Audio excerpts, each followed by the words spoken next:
la cortina. Estamos hasta la una, ya queda poquito, estamos como en la recta final de lo que fue estas 4 horas de Sabadazo del día de hoy, y se viene el segmento de 5 minutos de lectura. Ahora, en Sabadazo, dedicamos 5 minutos a bajar el volumen del mundo exterior. Esto es Portal 300, un segmento sin análisis literarios ni posturas académicas, solo la voz y el poder de contar una buena historia.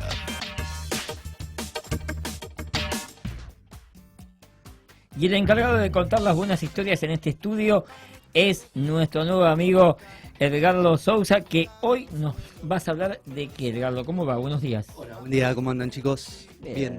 Bueno, hoy vamos a hablar de un escritor muy icónico de la literatura del siglo XX. Es estadounidense, a donde se está jugando el Mundial, justamente. Charles Bukowski, un poeta con capas, digamos, muy interesante.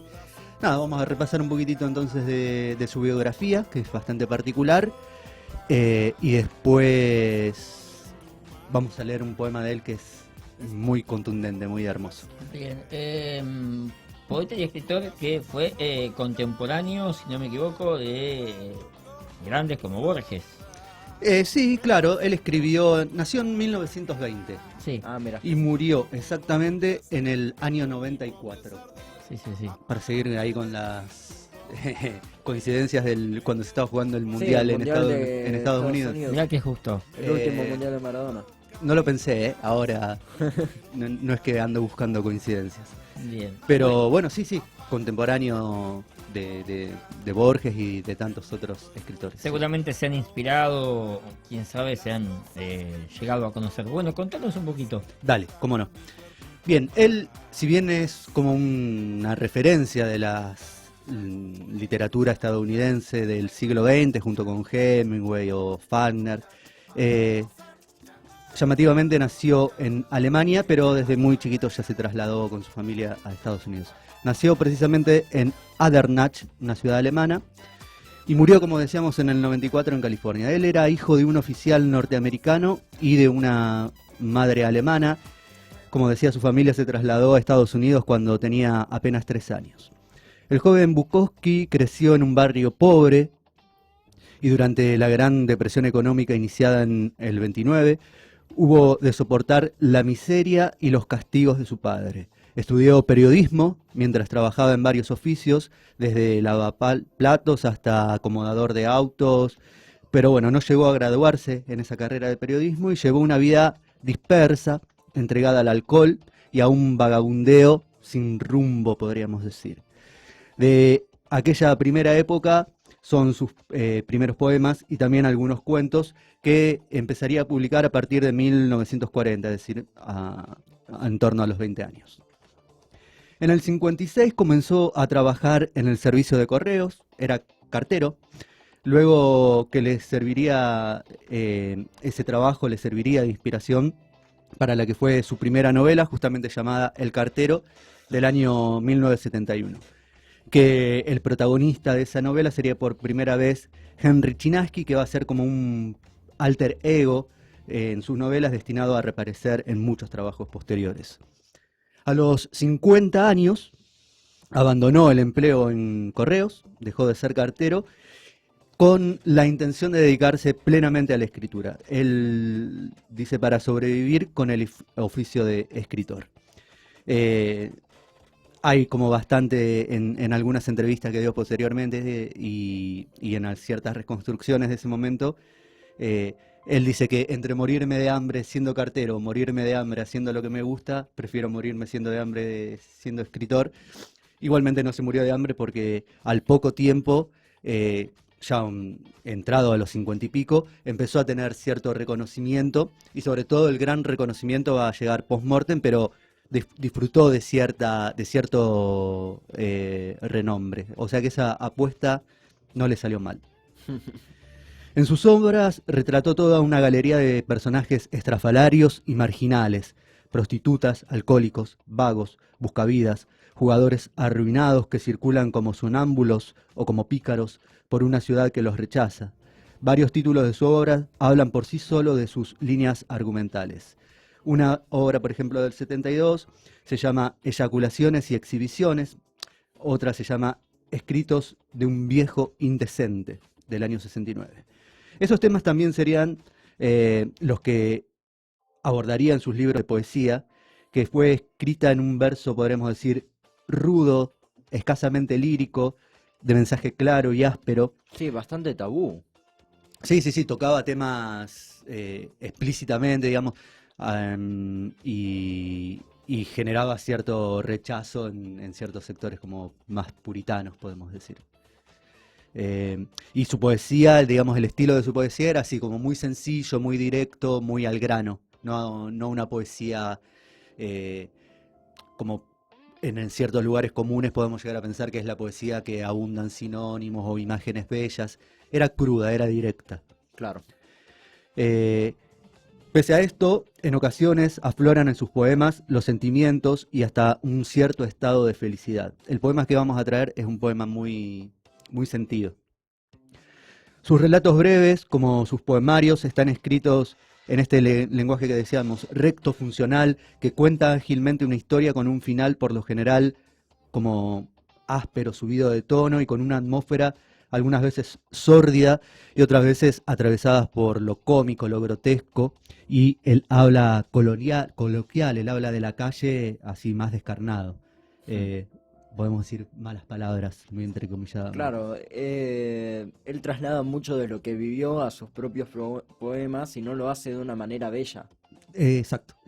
Sí. Él retrata mucho su propia vida, su propia biografía, hace como un personaje de sí mismo, de esto del alcohólico, el perdedor, el rechazado, el outsider para lo que se espera en la sociedad. Él toma eso y lo lleva a sus poemas y lo agiganta también. Pero bueno, lo hace con un estilo muy propio y muy potente. Claro, eso es lo que lo hace bello. En definitiva, sí, tal cual. Ya para ir cerrando con este repaso muy por arriba de su biografía, justamente lo que decíamos, el elemento autobiográfico es en el fondo el aglutinador del conjunto de la obra de Bukowski, quien se empeña en magnificar, incluso con recursos cómicos, su condición de bebedor, de mujeriego empedernido, de habitante de submundos relacionados con sus numerosos empleos y ambientes deportivos como el de las carreras de caballo, el boxeo o el béisbol. Como los Raymond Carver, sus relatos describen siempre realidades degradadas, reflejo de la monstruosidad de ciertos ámbitos de las ciudades norteamericanas, especialmente sobre todo Los Ángeles. La obra de Bukowski recibió tantas críticas negativas como positivas.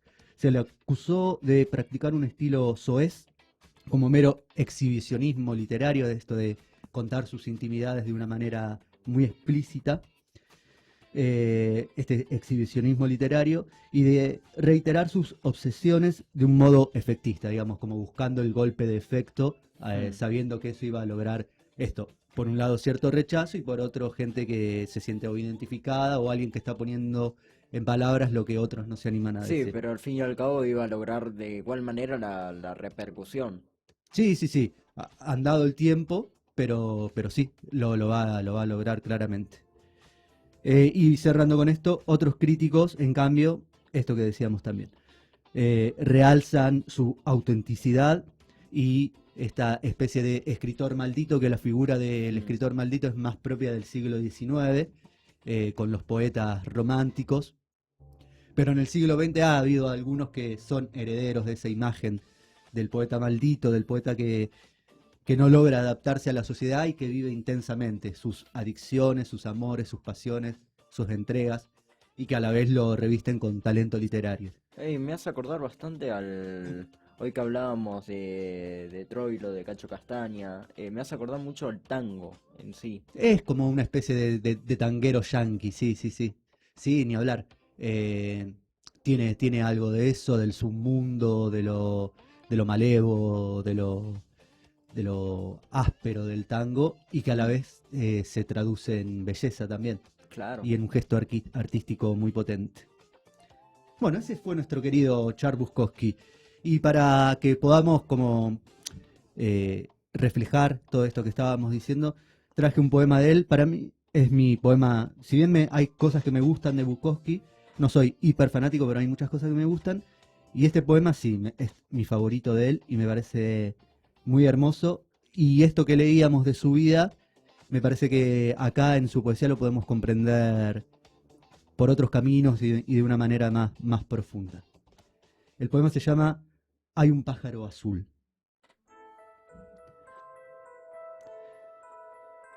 Hay un pájaro azul en mi corazón que quiere salir, pero soy duro con él. Le digo, quédate ahí adentro, no voy a permitir que nadie te vea. Hay un pájaro azul en mi corazón que quiere salir, pero yo le echo whisky encima y me trago el humo de los cigarros, y las putas, y los camareros, y los dependientes de ultramarinos nunca se dan cuenta de que está ahí adentro. Hay un pájaro azul en mi corazón que quiere salir, pero soy duro con él. Le digo, quédate ahí abajo. ¿Es que quieres montar un lío? ¿Es que quieres mis obras? ¿Es que quieres que se hundan las ventas de mis libros en Europa? Hay un pájaro azul en mi corazón que quiere salir, pero soy demasiado listo. Solo le dejo salir a veces, por la noche, cuando todo el mundo duerme.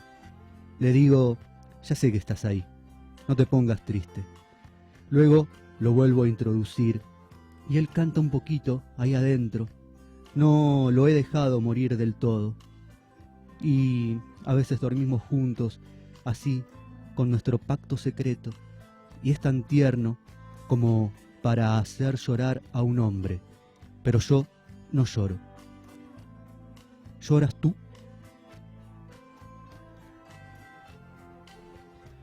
Ese es el poemita de Bukowski. Qué lindo poema, qué lindo segmento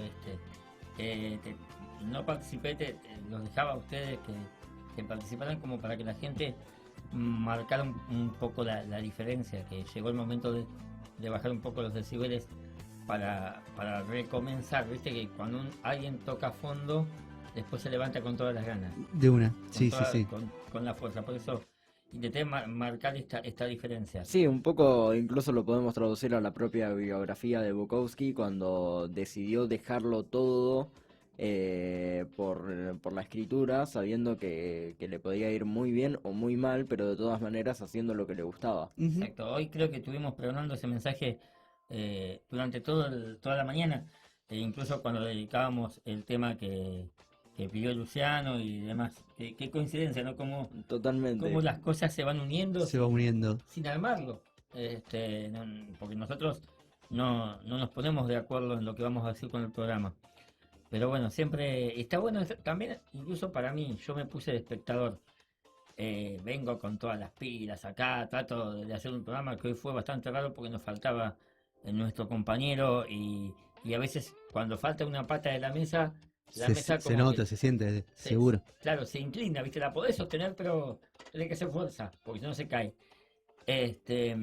Y qué bueno, me sirvió para mí. Yo tenía que bajar un poco y te agradezco por haber aceptado este segmento. Bueno, un placer. La verdad que a mí también me gusta hacerlo, lo disfruto en la búsqueda y acá cuando sale. Traje también una canción para cerrar el segmento, de un cantante que, si bien tiene su propia identidad, su propia particularidad y es un artista inmenso, para mí tiene ciertos puentes en común con Bukowski. Es un cantautor norteamericano que se llama Tom Waits, y la canción que traje es Hold On, es una canción bastante conocida de él. Tiene una obra muy rica, muy inmensa. Y esto que decía, si bien Tom Waits es Tom Waits y Bukowski es Bukowski, creo que se pueden establecer algunos puentes y la canción creo que es como un buen cierre a este repaso de la biografía de Charles Bukowski y sobre todo al poema Hay un pájaro azul en mi corazón, Hermoso. Que es muy potente y me parece que la canción también va en ese mismo universo y en esa misma sintonía. Dale, Leo, a ver.